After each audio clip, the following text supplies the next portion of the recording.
Marikit na tanawin ba ang gusto ninyong gimmick sa tag-init?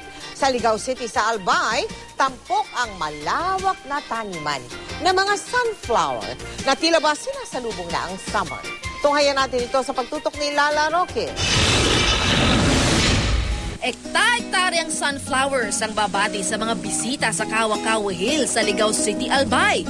Tila sumasayaw kasabay ng paghampas ng hangin ang matitingkad na mga bulaklak. Ang mga gustong mag-summer getaway, tiyak nagagaan ang pakiramdam sa ganda ng tanawing perfect sa picture taking. Ang kaakit-akit na sunflower plantation di lamang atraksyon sa turismo, kundi pangunahing produkto rin ng Ligao sa paggawa ng sunflower oil. Di naman pahuhuli sa gimmick sa tag-init ang naglalakihang alon na perfect pang surfing sa San Juan, La Union, ang tinaguriang surfing capital of the North. Kahit babae, pakitang gilas sa wave riding. Meron namang sumemplang,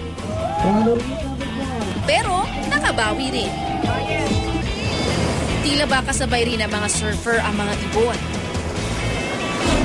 Matapos mag-surf, pwede namang dumayo sa lungsod ng San Fernando at bumisita sa Macho Temple. Pininiwalaan ang mga dinarasal sa templo na tutupad, kaya hindi raw ito dapat palampasin ng mga turista. Relaxing din ang view, tanawang asul na karagatang West Philippine Sea. 10 minuto lang na biyahe mula sa templo, mararating na ang Botanical at Zoological Garden sa Barangay Kadaklan. Tamang-tama sa nature lovers. Sa aviary, makikita ang mga pinoprotektahang hawk eagle, serpent eagle at Philippine sea eagle.